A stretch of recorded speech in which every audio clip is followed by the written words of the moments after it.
Hey, I'm Jeff. And I'm Phil, and we're the Cocktail Dudes. Today we're going to make the American coffee. That's right. It's the American version of the Irish coffee because we're going to use bourbon instead of Irish whiskey. Irish coffee is wonderful. Mm-hmm. And we're big fans of Irish whiskey, right? Right. We might have been able to retire the Irish national debt, you and me, with all the Irish whiskey we drink. But I love bourbon in place of it. Bourbon to me has a lot more character to it. And I hope I can say that without getting arrested when we show up in Ireland. In trouble. But I think it makes for a delicious drink, right? Definitely. Yeah. Definitely. You make it the same way as Irish coffee, but right. We're using bourbon. Mm-hmm. You need some bourbon, you need some sweetener. We use this sugar in the raw, but you can use sugar cubes. Yeah, we like the sugar in the raw because it's just easier to mix in. Right. Mm-hmm. Heavy cream and coffee. Right. And voila, it's simple. Simple to make, easy to mess up. Yeah. It all has to do with the cream. So like we explained in our Irish coffee video, you want a cream that's drinkable. You don't want to make it so stiff that you got to eat your way to the coffee. Yeah. So, because it's just nothing better than that creaminess and the cool, and then all of a sudden the warm, boozy coffee. Yes. Ah. It's like being in heaven. Right, exactly. Or Kentucky in this case. All right, let's begin. We need 1.5 ounces of bourbon. We're using Michter's today. Michter's have these big honkin' caps, which it goes well with my big hand. That's why I like it. Into that, we're going to add our sugar in the raw, which is liquid sugar, obviously. Liquid sugar in the raw. And we want 1/2 ounce of that.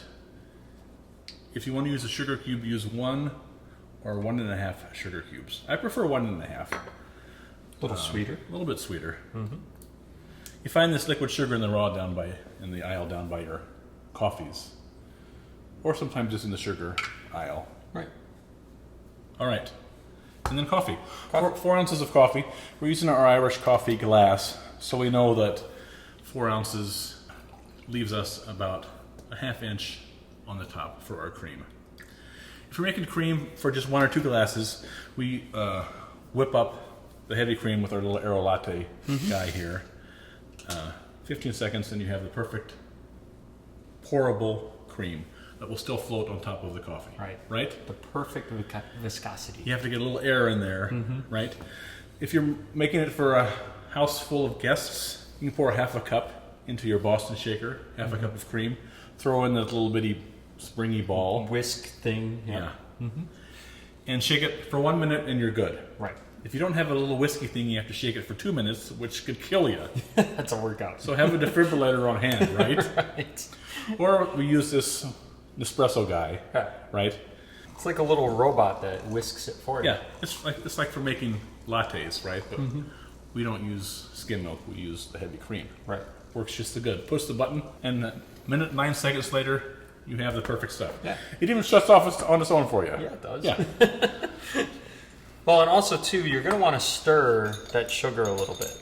So just make sure that you get that all dispersed.